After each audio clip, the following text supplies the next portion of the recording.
మీకు తెలుసుంటుంది ఈ సాక్ష్యం చాలామందికి. ఏంటి ఆ సాక్ష్యం అంటే, బాపట్ల ఊరు ఉందండి, బాపట్ల ఊరు. ఆ ఊళ్ళో ఒక అమ్మాయి ఉన్నదండి, బ్రాహ్మణులలో అమ్మాయి. ఆ అమ్మాయి బ్రాహ్మణులు. ఆ అమ్మాయి పేరు శ్రీదేవి. డబ్బున్న వాళ్ళు. వాళ్ళ నాన్నగారు లెక్చరర్. వాళ్ళ నాన్నగారి పేరు దశరథరామ్ వాళ్ళ నాన్నగారి పేరు. ఆయన కాలేజీలో లెక్చరరు, డబ్బున్నవాళ్ళు. ఒక స్వామి గారని ఒక ఆయన పాస్టర్ గారు ఆ ఊరు సువార్త చెప్పడానికి వస్తే, ఆ ఊరు దగ్గరికి ఆయన దగ్గరికి ఈ దశరథరామ్ అన్న ఆయన బ్రాహ్మణ ఆయన వాళ్ళ అమ్మాయికి ఉన్న అనారోగ్యాన్ని బట్టి, అయ్యగారు మా ఇంటికి వచ్చి ప్రార్థన చేయండి అంటే, అక్కడ ఉండే సువార్త బిజీ వల్ల వాళ్ళు ఏం చెప్పారంటే, అయ్యగారు రాలేరు, మీరే సాయంత్రం కోటానికి అమ్మాయిని తీసుకురండి అంటే, సాయంత్రం కోటానికి అమ్మాయిని ఒక వ్యాన్ ఎక్కించుకొని ఆ వ్యాన్లో పెట్టుకొని తీసుకొచ్చారంట. అక్కడ ప్రార్థన అయిపోయింది. సాయంత్రం ఆ అమ్మాయిని మీటింగ్ చువార దించారు, మంచం మీద దించితే ఆ మంచానికి ఇలా నిలువుగా పండుకుంటే ఆ నిలువుగా పండుకున్నదంట అమ్మాయి.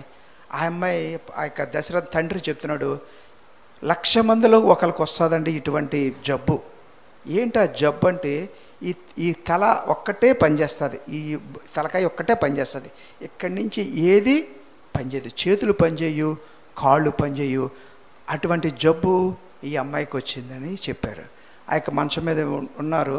మంచం మీద పండుకుంటున్న ఆ అమ్మాయిని ఈ పాస్టర్ గారు అడిగారు, అమ్మా నీకోసం ఏమైనా ప్రార్థన చేయమంటే ఆ అమ్మాయి చెప్పింది, అయ్యా మేము హిందువులు, మేము అన్యజనులు, మేము ప్రభువుని నమ్ముకోలేదు, కానీ నేను ఒకసారి టీవీలో కరుణామయుడు సినిమా చూశాను. కరుణామయుడు సినిమా చూశాక యేసు ప్రభు నాకు ఎందుకో నచ్చాడు, యేసు ప్రభు నిజమైన దేవుడని నేను మనసులో నమ్మి మా నాన్నగారిని అడిగాను, నాన్నగారు నాకు ఒక బైబిల్ తెచ్చివ్వండి అంటే ఆయన బైబిల్ తెచ్చిచ్చి ఆ బైబిల్ అయినా చదువుతుంటే ఈ అమ్మాయి వినిదంట. విని ఆత్మీయంగా అలాగా బలపడేది. ఆ యొక్క కుటుంబంలో తల్లి, ఒక అన్నగారు ఉన్నారు, తండ్రి, ఈ అమ్మాయి ఉన్నారు. వీళ్ళిద్దరే ప్రభువుని నమ్ముకున్నారు. మిగిలిన తల్లి కానీ అన్నగారు కానీ ప్రభువుని నమ్ముకోలేదు. ఈ యొక్క పాస్టర్ గారితో ఆ అమ్మాయి ఏం చెప్పిందంటే, అయ్యా మా కోసం ప్రార్థన చేయండి అని చెప్పింది. చెప్పింది. ఆ పాస్టర్ గారికి ఉత్తరాలు రాసేది, ఆమెకున్న డౌట్లు అడిగేది, ఆ పాస్టర్ గారు మరీ ఉత్తరం రాసేవాడు. అలాగా కొంతకాలానికి కొన్ని రోజులకి ఆ అమ్మాయి కొన్ని రోజులకి ఉత్తరాలు రావడం ఆగిపోయింది. ఉత్తరాలు రాయడం ఆగిపోతే ఈయన ఏమనుకున్నాడంటే ఆ యొక్క అమ్మాయి చనిపోయిందేమో అనుకున్నాడు. కానీ తర్వాత మరొకసారి ఆ ఊరు వచ్చినప్పుడు అక్కడ ఉన్న పాస్టర్ గారు చెప్పారు, ఆ అమ్మాయి మిమ్మల్ని రమ్మంటుందండి అని. రమ్మంటుందంటే ఒకసారి వెళ్ళారు ఆ పాస్టర్ గారు ఆ ఇంటికి. వెళ్తే ఆ అమ్మాయి పెద్దగా పొడుగ్గుండే అమ్మాయి చిన్న పెట్టలాగా చిన్నగా అయిపోయింది పరిస్థితి. అయిపోయినప్పుడు ఆ అమ్మాయి చెప్తుంది, పాస్టర్ గారు ఇలాగ మా తండ్రి గారు ఉండేవారు, మా తండ్రి గారు చనిపోయారు, నా పరిస్థితి ఇలాగుంది, నా కోసం నా సేవ కోసం ప్రార్థన చేయండి. ఏం చెప్పిందండి? నా సేవ కోసం ప్రార్థన చేయండి. ఈ పాస్టర్ గారు అనుకున్నారంట, మంచం మీద పడి ఉన్న ఈమె సేవ అంటుంది ఏంటి అని పాస్టర్ గారు ఇంకొక పాస్టర్ గారు కూడా కలిసి వెళ్ళారు. వాళ్ళు అడిగారంట, అమ్మా నువ్వేం సేవ చేస్తున్నావు అంటే ఆమె చెప్పింది, మా నాన్నగారు చనిపోయారండి, చనిపోకముందు నాకు బ్యాంకులో కొంత డబ్బులు వేశారు, ఆ ప్రతి నెల బ్యాంకు నుంచి వడ్డీ వస్తుంది, వేరే లెక్చరర్ గారు నాకు ఆ వడ్డీ తెచ్చిస్తారు, ఆ వడ్డీ డబ్బులతోటి మా ఇంటి దగ్గరలో ఒక రిక్షా అతను ఉన్నాడు, ఒక బల్లపరుపుగా ఉంటుంది రిక్షాలు, మన వైపు కాదు ఇతర ఆ ప్రాంతాలు ఎక్కువ ఉంటాయి, చూసారా సామాన్లు తెస్తుంటాం కదా సామాన్లకి, అటువంటి రిక్షా అతనిదన్నమాట, గుర్రవయ్య అనే అతని పేరు. అతను ఏం చేస్తాడంటే ఈ వడ్డీ డబ్బులు, నెల వడ్డీ డబ్బులు అతనికి ఇచ్చేస్తాను. అతను ఏం చేస్తాడంటే వారానికి 3 సార్లు నన్ను ఆ రిక్షా మీద వేసుకొని ఒక కాలేజీ దగ్గరికి కానీ, ఒక హాస్పిటల్ దగ్గరికి కానీ, లేకపోతే మరో ప్రాంతాల్లో కానీ నన్ను తీసుకెళ్ళి ఆ దుప్పటితోటి నన్ను అక్కడ నేల మీద పెడతాడు, నేల మీద పడుకోబెట్టి ఆయన తన యొక్క బేరాలకి రిక్షా కిరాయిలకి వెళ్ళిపోతాడు. నేను అక్కడ ఉంటాను, అక్కడుండి నా యొక్క దుప్పట్లో నేను పండుకొని ఉంటాను. అక్కడ కొన్ని పత్రికలు ఉంటాయి, యేసు ప్రభు పత్రికలు ఉంటాయి, ఆ పత్రికల మీద ఒక రాయి పెట్టుంటాయి. ఆ రాయి మీద, అదే రాయి ఉంటాయి పత్రికల మీద, నేను పండుకొని ఉంటాను, పండుకొని నేను అరుస్తుంటాను.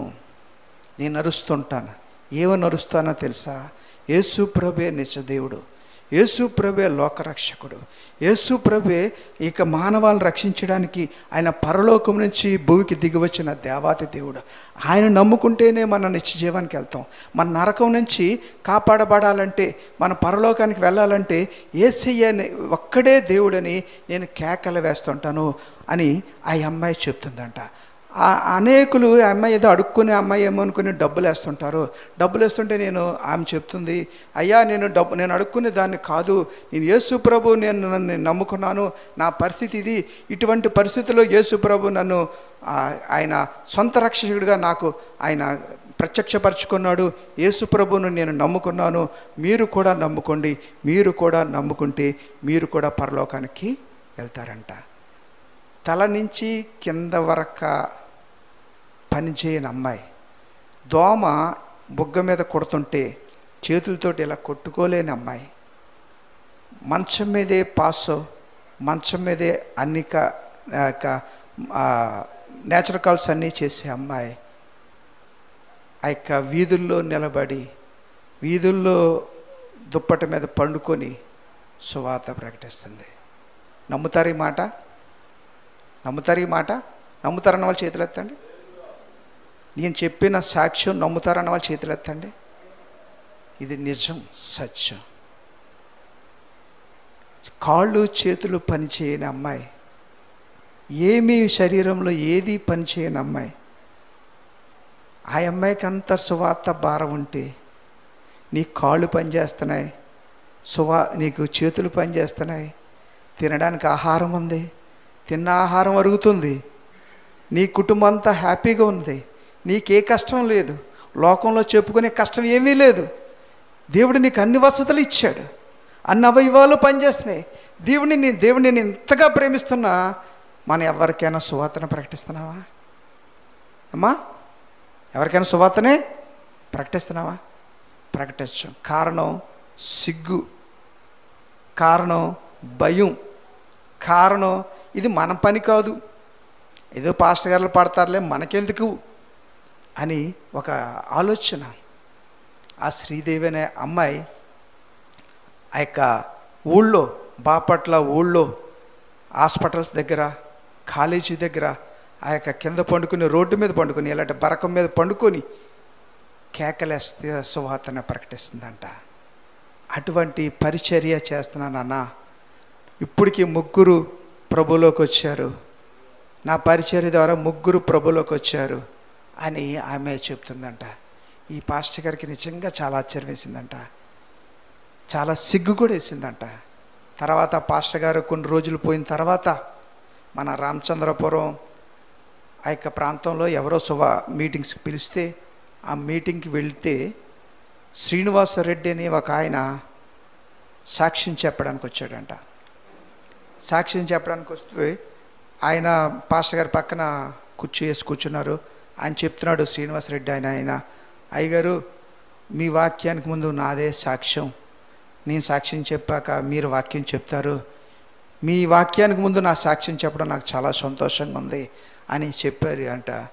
ఎందుకంటే నేను సాక్ష్యం చెప్తానని ఆయన సాక్ష్యం చెప్తున్నాడంట. ఏమైనా సాక్ష్యం చెప్తున్నాడంటే, నా ఆత్మీయ తల్లి శ్రీదేవికి సువార్త ప్రకటించిన దైవజనుడు నా వెనకాల వాక్యం చెప్తారు. నా ఆత్మీయ తల్లి శ్రీదేవికి దేవుణ్ణి పరిచయం చేసిన సేవకుడు నా వెనకాల వాక్యం చెప్తారు అని ఆయన చెప్పాడంట. వాక్యం అయిపోయింది, మీటింగ్ అయిపోయింది. ఆ శ్రీనివాసరెడ్డిని అడిగాడంట ఆ పాస్టర్ గారు, అయ్యా ఎలాగుంది శ్రీదేవి అంటే, శ్రీదేవి చనిపోయిందండి, శ్రీదేవి చనిపోయింది. ఆ యొక్క శ్రీనివాసరెడ్డి ఆయన చెప్పాడంట, శ్రీదేవి పరిచర్యలో 22 మంది నాకలాగా సంపూర్ణ సేవకు వచ్చిన వాళ్ళు 22 మంది అంట. శ్రీదేవి పరిచర్యలో సుమారు 800 మంది ప్రభులోకి వచ్చారంట. ప్రభులోకి వచ్చారంటే ఇది నిజం. కళ్ళబొల్లి కబుర్లు కాదు, కట్టుగదులు కాదు, ఇది నిజం. కాళ్ళు చేతులు పనిచేయని అమ్మాయి, శరీరంలో ఏ భాగం పనిచేయని అమ్మాయి, ఏమాత్రం సుఖం లేని అమ్మాయి. అటువంటి పరిస్థితుల్లో చాలామంది దేవుని మీద వ్యతిరేకత ఉంటారు, దేవుని మీద కోపం ఉంటుందండి అమ్మా, దేవుని మీద కోపం ఉంటుంది. ఎందుకు నన్ను ఇలా ఉంచావని. మొన్న ఒక దైవజనుడు చనిపోయాడు, మీకు అందరికీ తెలుసు, ప్రకాష్ గారు. ఆయన ఒక మాట చెప్పాడు. శరీరంలో క్యాన్సర్ కణుతులు ఉండి ప్రార్థన చేసిన ఆ క్యాన్సర్ కణుతులు మాయమవ్వకుండా అనారోగ్యం అలాగున్నా నవ్వగలిగినోడే క్రైస్తవుడు. క్యాన్సర్ కణుతులు మాయమైపోయి ప్రార్థన చేస్తే ఆరోగ్యం కుదుట పడితే ఎవడైనా నమ్ముతాడు. హిందువుడు నమ్ముతాడు, ముస్లిం నమ్ముతాడు, ఎవడైనా నమ్ముతాడు. మన పరిస్థితి మారకపోయినా, మనం భయంకరమైన బాధలో ఉన్నా నవ్వకుండా ఉండి బాధపడకుండా దేవుని సువార్త చేసేవాడే నిజమైన క్రైస్తవుడు. అటువంటి పరిస్థితుల్లో ఒకవేళ నువ్వు నేను, శ్రీదేవి లాంటి పరిస్థితుల్లో నువ్వు నేను కానీ ఉంటే మనము దేవుని పని చేయగలమా? దేవుని ప్రార్థన చేయగలమా? చేయగలమండి? చేయలేము. కానీ ఆ ప్రియబిడ్డ అనేకులకు సువార్త ప్రకటించింది. చనిపోయే లోపల 800 మందిని ప్రభువులోకి నడిపించింది. 22 మందిని సంపూర్ణ సేవకులుగా ఆమె తీర్చిదిద్దింది. ఇది అబద్ధం కాదు, సత్యం, నిజం. మరి నువ్వు నేను ఏం చేస్తున్నావు? నువ్వు నేను ఏం చేస్తున్నావు? ఆదివారం చర్చికి వచ్చి వెళ్ళిపోతే అయిపోయిందా మన భక్తి? అంతేనా మన భక్తి? ఏమ్మా చెప్పండి. ఆదివారం చర్చికి వచ్చి కాసేపు పాస్టర్ గారు చెప్తే కాసేపు కొనుక్కుపాటలు పడతా, కాసేపు అటు ఇటు తిరుగుతా, ఏదో కాసేపు గడిపి మనకంటే భక్తులు లేరని మనం అనుకుంటాం. అంతేనా? మనకంటే భక్తులు లేరని మనం అనుకుంటాం. కానీ ప్రభు దగ్గర నిలబడినప్పుడు ప్రభు అడుగుతాడు, నా కోసం నువ్వేం చేస్తావు? నా కోసం ఎవరైనా తీసుకొచ్చావా? కున్నాత్మలైనా నువ్వు తీసుకొచ్చావా? కున్నాత్మలైన ప్రభు వైపు నువ్వు నడిపించావా అని అడిగినప్పుడు మనము సిగ్గుపడే వాళ్ళగా ఉంటామా? మనం తల ఎత్తుకుని, ప్రభువా ఈ యొక్క 10 మందిని నేను నీ వైపుకి నడిపించాను ప్రభువా, నా బంధువులు అనేకులకు నీ వాక్యం చెప్పాను ప్రభువా, అనేకులకు మీ సువార్తను ప్రకటించాను ప్రభువా అని చెప్పగలిగేవారుగా మనం ఉండాలని దేవుడు కోరుతున్నాడు. ఇప్పుడైనా సరే ఈ అంచె దినాల్లో, అపాయకరమైన కాలంలో, భయంకరమైన పరిస్థితుల్లోకి మనం ఎంటర్ అయిపోయాం. నేను అనుకుంటుంటాను, బైబిల్లో చెప్తుంటుంది భయంకరమైన కాలంలో భయంకరమైన కాలం వస్తుందని. ఆ కాలం వచ్చేసింది చాలా మటుకు. సువార్తికులైన మనందరికీ తెలుసు, పూర్వం లాంటి పరిస్థితులు లేవు, పూర్వంలాగా ఏమీ లేవు. ఎక్కడైనా చర్చి కట్టుకోవాలంటే పూర్వం చక్కగా సహకరించేవాళ్ళు, హిందువులు కానీ అందరు కానీ సహకరించేవారు. ఇప్పుడు లేవు. మన మీద ఒక దాడి, ఒక ప్రణాళికబద్ధంగా మన మీద దాడిని ప్రారంభించారు. వాళ్ళు కొన్ని టార్గెట్స్ పెట్టుకున్నారు. పలానా 2030 కల్లా క్రైస్తవులను ఎలా చేయాలి, 2030 కల్లా ఈ యొక్క సంఘాలను పాడు చేయాలి, 2030 కల్లా దేవుని వాక్యం వినబడకూడదు, 2030 కల్లా బైబిల్ కనబడకూడదు అని అనేకులు హైందవ ఛాందస్వాదులు వాళ్ళు టార్గెట్ పట్టుకొని పనిచేస్తున్నారు.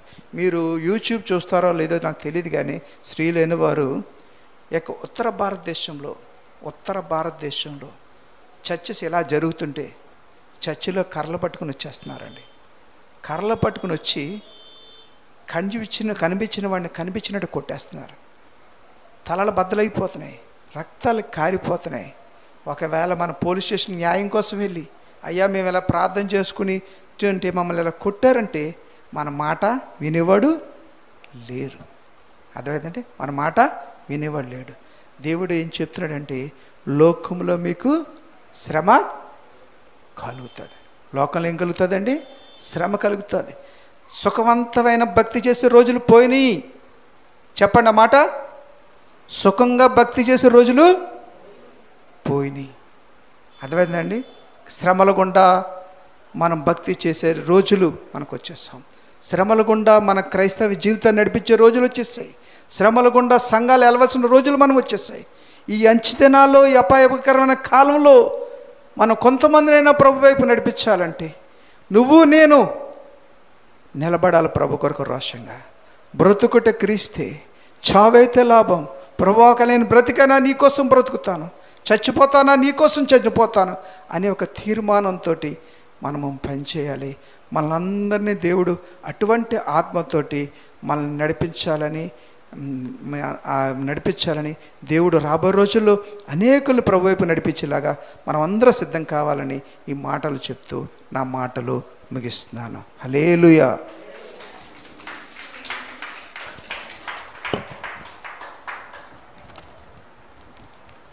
ధ్యానిద్దామండి. యేసు ప్రభు నీ దర్శించిన ఇద్దరు వ్యక్తులను మీకు పరిచయం చేయాలని నేను ఆశపడుతున్నాను. ఇద్దరు వ్యక్తులు ఎవరంటే, ఒకరు సమరయ స్త్రీ, రెండు గెరాసేను దేశంలో దయ్యం పట్టిన వ్యక్తి. సమరయ స్త్రీ యేసుప్రభు ఆ యొక్క సమరయ ప్రాంతంలో సుకార అనే ఊరిలోకి వెళ్ళాడు. ఆ యొక్క మధ్యాహ్నం 12 గంటల ప్రాంతంలో ఆ యొక్క బావి దగ్గర యేసుప్రభు నడిచి అలసిపోయి ఆ బావి దగ్గర కూర్చున్నాడు. బావి దగ్గర కూర్చున్నప్పుడు ఒక ఆమె, సమరస్త్రీ అనే ఒక ఆమె నీళ్లు చేదుకోవడానికి, నీళ్లు తీసుకెళ్ళడానికి ఆ 12 గంటల ప్రాంతంలో ఆ బావి దగ్గరకు వచ్చింది. ఒకవేళ వంట చేస్తూ ఒకవేళ నీళ్లు తక్కువైపోయి వచ్చిందో మేము తెలియదు, కానీ ఆ ప్రాంతంలో వచ్చింది. వచ్చినప్పుడు యేసు ప్రభు ఆయనని ఏమడిగాడంటే, అమ్మా నాకు దాహము ఏమన్నాడు. దాహం ఏమంటే ఆమె ఏమంటుందంటే, యూదులు సమరయులతో సాంగత్యం చేయరు కదా, నువ్వు ఎలాగ నన్ను నీళ్ళు అడుగుతున్నావు అని అంటే, యేసు ప్రభుకి ఆమెకి కొంత సంభాషణ జరిగింది. నేను ఆ యొక్క సంభాషణ అవన్నీ నా ముఖ్య ఉద్దేశం కాదు, కానీ నా యొక్క ముఖ్య ఉద్దేశం ఏంటంటే, నేను చెప్పదలుచుకున్న కొన్ని మాటలు ఏంటంటే, సువార్త. ఆ సమరయ స్త్రీ ఏ రీతిగా ఒక అన్యజనురాలు అయిన ఆమె ఏ రీతిగా సువార్తను ప్రకటించిందన్నది నా ఉద్దేశం. ఇంకా యేసు ప్రభుకి ఆమెకి చాలా సంభాషణ జరిగింది. యేసు ప్రభుని మొదటగా ఆమె యూదుడని గుర్తించింది, 2 ప్రవక్త అని గుర్తించింది, 3 ఆయన్ని మెస్సయ్య అని గుర్తించింది. ఆయన మాట్లాడుతున్నప్పుడు ఆయన ఏమంటున్నారంటే, నీళ్ళు ఇమ్మంటున్నారు, నువ్వు మా దగ్గర నీళ్లు తాగవు కదా అంటే, ఆయన ఏమంటున్నాడంటే, యేసు ప్రభు నేనిచ్చి నీళ్లు త్రాగితే నీకు నిత్య జీవం, మళ్ళీ నీకు దాహం వేయదు అంటే, ఆ నీళ్ళు మాకు కావాలి ప్రభువా, నేను రోజు ఇక్కడికి రాలేకపోతున్నాను అని ఆమె మాట్లాడుతుంటుంది. అంటే యేసు ప్రభు చెప్పింది ఏంటంటే, నిత్య జీవాని కోసం, రక్షణ కోసం ఆమె చెప్పింది. చెప్పాక ఇంకా కొన్ని మాటల కిందకి వెళ్తే, ఆమె కుటుంబం కోసం అడిగాడు, ఆమె పెనిమిట్ల కోసం అడిగినప్పుడు ఆమె హృదయము తెరవబడ్డది, ఆమె మనస్సు తెరపడ్డది. అప్పుడు వరకు ఒకవేళ ఆమె పాపములో ఉందేమో, అప్పటి వరకు ఆమె పాపంలో ఉన్నదేమో, యేసు ప్రభు మాట్లాడుతున్నప్పుడు ఆమె హృదయం ఏమైందంటే తెరవబడి, ఈయన మెస్సయ్య, ఈయన దేవుని కుమారుడని ఆమె గుర్తించి ఆమె ఏం చేసిందంటే, ఆమె దేనికోసం వచ్చిందండి? దేనికోసం వచ్చింది? నీళ్ళు కోసం వచ్చిన ఆవిడ ఏం చేసిందంటే, ఆ యొక్క కొండను అక్కడ పెట్టి ఆమె ఊర్లోకి వెళ్ళిపోయింది. నీళ్ళ కోసం వచ్చిన ఆవిడ నీళ్ళు తీసుకెళ్ళాలి, అంతే కదా. ఎవరన్నా మన కుళ దగ్గరికి ఎందుకు వెళ్తాం? నీళ్ళ కోసం వచ్చినప్పుడు నీళ్ళు తీసుకెళ్తాం. కానీ ఎప్పుడైతే ప్రభు మాటలు ఆమె విందో, ఆమె మనసు మారిపోయింది. అప్పటి వరకు ఆమె పాపములో ఉన్న ఆమె మనసును మార్చుకొని ఆమె ఏం చేసిందంటే ఊళ్ళోకి వెళ్ళిపోయింది. ఊళ్ళోకి వెళ్ళి ఆయన ఊళ్ళో ప్రజలకు చెప్తుంది, నేను చేసినవన్నీ నాతో చెప్పిన యేసయ్యని నేను చూశాను, మీరందరూ కూడా రండి అని ఆమె వాళ్ళ దగ్గరికి, యేసు ప్రభు దగ్గరికి తీసుకొచ్చినప్పుడు వాళ్ళందరూ కూడా యేసు ప్రభుని చూచి, యేసు ప్రభుని ఈయన నిజంగా లోకరక్షకుడు అని వాళ్ళు నమ్మారు. నేను చెప్పొచ్చే మాట ఏంటంటే, నేను చెప్పదలుచుకున్నది ఏంటంటే, ప్రభువుని పరిచయం చేసింది. అన్యజనులకి ఒక అన్యజనురాలైన స్త్రీ ప్రభువు దగ్గరికి వాళ్ళని తీసుకొచ్చింది. మన జీవితాల్లో, మన క్రైస్తవ జీవితంలో మనం చాలా కాలం అయి ఉంటుంది ఒకళ్ళ దేవుని నమ్ముకుని, చాలా కాలం అయి ఉంటుంది మనం దేవుని నమ్ముకుని, యేసయ్య నమ్మి ఒక చాలా కాలం ఉంటుంది. లేకపోతే మన కుటుంబంలో అనేకమైన అనారోగ్యాల నుంచి మనం విడిపించబడి ఉంటాం, అప్పులు పోయి ఉంటాయి, అయితే మరేకమైన కార్యాలు మన జీవితంలో కలిగి మనం ఆశీర్వదించబడి ఉంటాం. మనము మన కుటుంబస్తులకి ఎవరికైనా, మన బంధువులకి ఎవరికైనా యేసు ప్రభుని పరిచయం చేశామా? అమ్మ, పరిచయం చేశామా? నేను ఒక మాట అడుగుతాను, మీరు ఎంతమంది ప్రభువు దగ్గరికి ఎంతమందిని తీసుకొచ్చారు? మీలో వ్యక్తిగతంగా, ఒక్కొక్కరు వ్యక్తిగతంగా అడుగుతున్నాను. నేను 5గురిని ప్రభు దగ్గరికి తీసుకొచ్చానండి. నేను 10 మందిని ప్రభు దగ్గరికి తీసుకొచ్చాను. నేను ఒక్కరిని ప్రభు దగ్గర తీసుకొచ్చానని మీరు ఎవరైనా చెప్పగలరమ్మా? అంటే మీ మనస్సాక్షి మీకు తెలుసు, చెప్పండి, గుండె మీద చేసుకొని. నేను 5గురిని ప్రభు దగ్గర తీసుకొచ్చానని చెప్పగలరా? లేదా ఒక్కళ్ళైనా ప్రభు దగ్గర తీసుకొచ్చామని చెప్పగలరా? ఏమ్మా, చెప్పండి, చెప్పండి, మీరు చెప్పగలరా? మనం ఈ యొక్క సమరయ స్త్రీ ఏం చేసిందంటే వాళ్ళ ఊరి ప్రజల్ని, వాళ్ళ బంధువుల్ని యేసయ్య దగ్గరికి తీసుకొచ్చింది. నాకు ఒక ఆవిడ తెలుసు, అనకాపల్లి ఆ ఊళ్ళో ఒక టీచర్ గారు ఉండేవారు అన్నమాట. ఆ టీచర్ గారు దేవుని నమ్ముకున్న తర్వాత ఆమె ప్రతి సంవత్సరం కూడా మీటింగ్స్ పెట్టేది. మీటింగ్స్ పెట్టి వాళ్ళ బంధువుల్ని ఆహ్వానించేది. వాళ్ళ బంధువులకి సువార్త చెప్పనిచ్చేది. పాస్టర్ గారిని తీసుకొచ్చి సువార్తను చెప్పనిచ్చేది. ఇప్పుడు మీరు ద్వారానే మీ బంధువులు సువార్త చెప్పడం చాలా ఈజీ. పాస్టర్ గారు వెళ్ళి సువార్త చెప్పడం చాలా కష్టమైన విషయం, అవునమ్మా? ఇప్పుడు నేను వచ్చి మీ ఇంటికి వచ్చి సువార్త చెప్పడం చాలా కష్టం, అవునా? మీరు మీ బంధువుల్ని పిలిచి కూర్చోబెట్టి పాస్టర్ గారిని పిలిచి వాక్యం చెప్పమంటే వాక్యం చెప్తే వాళ్ళ కొన్ని రోజులకి అనేకులు మారుతారు. అర్థమైందా? బైబిల్లో కొర్నేలు కూడా ఆయన బంధువులను పిలిచి సువార్తని చెప్పనిచ్చేవాడు. శ్రీకాకుళం జిల్లాలో ఇచ్చాపురం అనే ఒక ఊరిలో మీకు తెలుసుంటుంది, పత్తి గంగరాజమ్మ గారని ఒక ఆవిడ, కౌంట్ల ఆవిడ, ఒక ఆవిడ ఉన్నది. బాగా కోటీశ్వరాలైన ఆవిడ ప్రభు నమ్ముకుంది. చాలా గొప్ప రీతిలో ప్రభు నమ్ముకుంది. ప్రభు నమ్ముకున్న తర్వాత ప్రతి సంవత్సరం ఆమె మీటింగ్స్ పెట్టేది. అనేక మంది మన కాకినాడ ప్రాంతంలో, ఆంధ్రప్రదేశ్లో ఉన్న అనేకమైన ప్రాంతాల్లో ఉన్న సేవ చేస్తున్న బలమైన సేవకుల్ని ఆవిడ తీసుకెళ్ళి సువార్తను ప్రకటించేది. సువార్తను ప్రకటిస్తే ఆ సువార్త ద్వారా ఈవేళ ఆ ఇచ్చాపురం గ్రామంలో ఆ మెయిన్ రోడ్లో అందరూ కూడా వ్యాపారస్తులు, ఆ కుటుంబాలు ప్రభు దగ్గరికి వచ్చాయి. మనము చేయవలసింది ఏంటంటే కేవలం మనం నమ్ముకుని మనము భక్తి చేయడం కాదు. ఒక భక్తుడు ఏమన్నాడంటే, డాక్టర్ థియోడర్ విలియమ్స్ గారు అనే ఒక భక్తుడు చెప్పిన మాట ఏంటంటే, భజన చేసే భజన పరులు కాదంట యేసు ప్రభుకి కావాల్సింది. భజన చేసే భజన పరులు కాదంట. ఎవరు కావాలి? ఆయన సిలువను ఎత్తుకుని ఆయన సిలువను మోసేవాళ్ళు కావాలి. దేవుని వాక్యం ఏం చెప్తుందంటే, దేవుని వాక్యం ఏం చెప్తుంది? సర్వలోకానికి వెళ్ళి సర్వ సృష్టికి సువార్తను ప్రకటి. ఆ భారం ఎవరి మీద ఉంది? ఎవరి మీద ఉందమ్మా? పాస్టర్ గారి మీదే ఉందా? ఇప్పుడు మనం అనుకుంటాం పాస్టర్ గారు చూసుకుంటాడు, అవన్నీ మన పని కాదు. మన పని ఏంటంటే ఆదివారం చర్చికి వెళ్ళడం, లేదా శుక్రవారం ప్రార్థన పెడితే శుక్రవారం ప్రార్థనకి వెళ్ళడం, లేకపోతే మీటింగ్స్ పెడితే మీటింగ్కి వెళ్ళడం, ఏదో కానుక ఇవ్వమంటే కానుక ఇవ్వడం, అదే మా పని అనుకుంటున్నాం. కానీ అది కాదు మన పని. రక్షించబడిన మనము ప్రతి ఒక్కరి మీద దేవుని రాజ్యభారము మోపబడింది. ప్రతి ఒక్కరు కూడా సువార్థికులుగా మనం మారాలి. మన శిష్యులుగా మనం మారినప్పుడు మనం అనేకులు శిష్యులుగా తయారు చేయాలమ్మా, తయారు చేయాలి వద్దా? అటువంటి భారం రక్షించబడిన మీకు, నాకు, ప్రతి ఒక్కరికి మనం ఉన్నది. మనం అంచె దినాల్లో ఉన్నాం, అపాయకరమైన కాలంలో ఉన్నాం. భయంకరమైన పరిస్థితుల్లో ఉన్నాం. సువార్త అందని రోజుల్లో మనం ఉన్నాం. పూర్వంలాగా బహిరంగంగా మీటింగ్లు పెట్టుకోవడానికి అవకాశాలు లేవు. మైక్ ఎక్కువగా పెట్టి వాక్యం చెప్పడానికి అవకాశం లేదు. పూర్వం ఆదివారం అయ్యాక ఆదివారం సాయంత్రం కరపత్రికలు పట్టుకొని బైబిళ్ళు పట్టుకొని అనేక ప్రాంతాలకు వెళ్ళి ఆ వీధుల్లో సువార్త ప్రకటించేటప్పుడు మనకి ఎటువంటి ఆటంకాలు ఉండేవి కాదు. ఇప్పుడు అటువంటి పరిస్థితులు లేవు. అర్థమైందండి?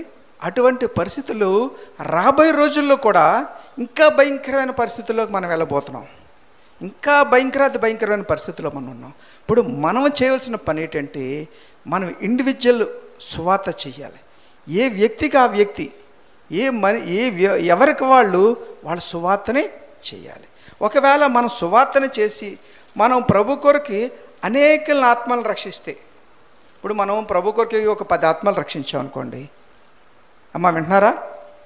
మీ మట్టుకు మీరు ఒక 10 ఆత్మలు రక్షించారనుకోండి, ప్రభు మీకు ఏమిస్తాడమ్మా? బహుమతి ఇస్తాడా? ఇవ్వడా?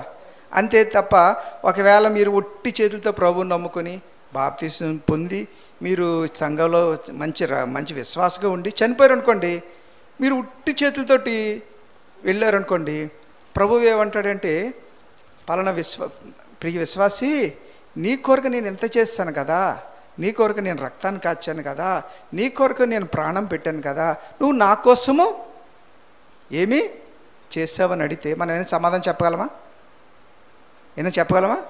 ఏమీ చెప్పలేము. సిగ్గుపడే విశ్వాసిగా మనం ఉంటాం, సిగ్గుపడే వాళ్ళగా మనం ఉంటాం. కానీ మనము మన యొక్క బంధువుల నుంచి కానీ మన ప్రాంతం నుంచి కానీ కొంతమందినైనా ప్రభు వైపు నడిపిస్తే, కొంతమందికైనా మన సువార్తను చెప్తే, ఇప్పుడు ఎవరైనా మీ ఇంటి పక్కల సువార్త చెప్తారండి? అమ్మ చెప్తారా మీరు? చెప్పరా? చెప్పడానికి అవకాశం లేదా అమ్మా?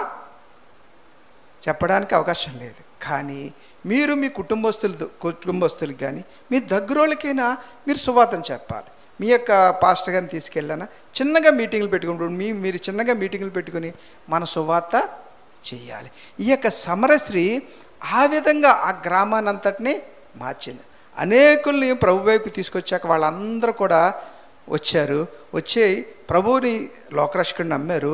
వాళ్ళు ఏమందరూ ఏం చేశారంటే, ప్రభువా నువ్వు మా దగ్గర ఒక 2 రోజులు ఉండంటే 2 రోజుల పాటు యేసయ్య ఆ ఊర్లో ఉన్నాడు. ఉన్నాక ఊళ్ళో వాళ్ళు చెప్పిన మాట ఏంటంటే, నువ్వు చెప్పిన మాటను బట్టి కాక మేము ఆయన మాటను బట్టి మేము తెలుసుకున్నది ఏంటంటే, ఆయన నిజంగా దేవుని కుమారుడు. ఆ రకమైన సువార్త మనం చేయాలి. బైబిల్లో ఇంకొక ఆయన ఉన్నాడు. గెరాసీన్ దేశంలో ఆ యొక్క సమాధుల్లో ఒక వ్యక్తి ఉన్నాడు. అమ్మా తెలుసు కదా ఆ కథ అంతా? తెలీదా? సమాధుల్లో దయ్యం పెట్టిన వాడు ఉన్నాడు. తెలుసా? తెలిస్తే ఎప్పటికప్పుడు మర్చిపోతుంటారా? పాస్టర్ గారు చెప్పింది మర్చిపోరు కదా, తెలుసు కదా. అంటే అదంతా చెప్పట్లేదు. కానీ ఆ దయ్యం పట్టిన వ్యక్తిని దేవుడు దర్శించినప్పుడు ఆ దయ్యాలు పోయి విడిచిపెట్టబడి ఆయనకంట సంకెళ్ళు వేసినప్పుడు, చేతికి సంకెళ్ళు ఎత్తే ఇలా తిప్పితే తెగిపోయి అంట, కాళ్ళకి సంకెళ్ళు వేస్తుంటే ఆ కాళ్ళకి ఆ సంకెళ్ళు ఇలాగంటే కూడా తెగిపోయి అంట. అంతటి బలమైన దయ్యాల బలంతో ఉండి ఆయన ఆ రాళ్ళతోటి ఆయన శరీరాన్ని గాయపరుచుకుని పండ్లు కొరుకుతూ భయంకరమైన పరిస్థితుల్లో ఊళ్ళో ఉండకుండా ఆయన ఎక్కడ నివాసం చేసేవాడంటే, ఎక్కడ నివాసం చేసేవాడమ్మా? సమాధుల్లో నివాసం చేసేవాడు. అటువంటి భయంకరమైన పరిస్థితుల్లో ఉన్న ఆ దయ్యము పెట్టిన వ్యక్తి యేసుప్రభుని ఎప్పుడైతే ఎదుర్కొన్నాడో ఏమయ్యాడు? యేసుప్రభు ఆయన్ని స్వస్థపరిచాడు. ఆ దయ్యాలన్నీ కూడా పందుల్లోకి వెళ్ళిపోయినాయి. ఆ యొక్క పందులు చనిపోయి ఈయన స్వస్థపడ్డాడు. ఆయన ఏమని చేశాడంటే, స్వస్థపరచబడిన తర్వాత దేవుని వాక్యంలో ఏం చెప్తుందంటే, ఆయన ఒకసారి చూడండి, మార్కు సువార్త 5వ అధ్యాయం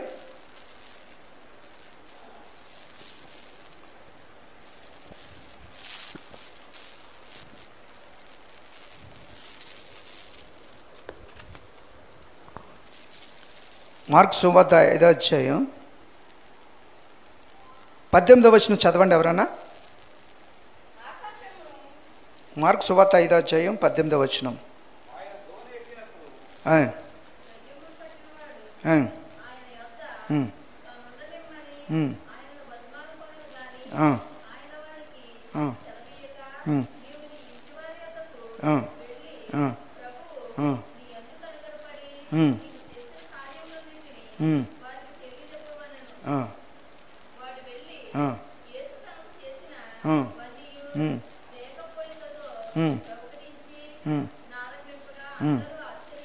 హల్లెలూయా, హల్లెలూయా, హల్లెలూయా. యేసు ప్రభు ఈ దయ్యములు పట్టిన వ్యక్తిని స్వస్థపరిచిన తర్వాత ఆయన బట్టలు కట్టుకొని స్వస్థ చిత్తుడై ఉన్నప్పుడు యేసు ప్రభు తిరిగి ఆ యొక్క ప్రాంతాన్ని విడిచిపెట్టి ఆ నావెక్కి వెళ్ళిపోతుంటే ఈ దయ్యములు పట్టిన వ్యక్తి యేసు ప్రభు దగ్గరికి వచ్చాడు. యేసు ప్రభు దగ్గరికి వచ్చి యేసు ప్రభుతో అంటున్నాడు, ప్రభువా నేను కూడా నీతోటి వచ్చేస్తాను. నీ శిష్యులు ఎలాగైతే ఉన్నారో నీ శిష్యులు అయితే నీతో పాటు ఎలాగున్నారో, నువ్వు ఎక్కడ తింటున్నావో అక్కడ తిన్నారు, ఎక్కడ త్రాగుతున్నావో అక్కడ త్రాగుతున్నారు, ఎక్కడ పండుకున్నారో అక్కడ పండుకుంటున్నారు, అలాగా నేను కూడా నీ వెనకాల వచ్చేస్తాను, నీ వెనకాల వచ్చి నీ వెనకాలను సువార్త చేస్తానంటే యేసు ప్రభు చెప్పిన మాట ఏంటంటే, అంటే ఆయన వానికి సెలవీయక నీవు నీ ఇంటి వారి వద్దకు వెళ్ళి ప్రభువుని యందు కనికరపడి నేను నీకు చేసిన కార్యములన్నిటిని వారికి తెలియజెప్పమన్నాను.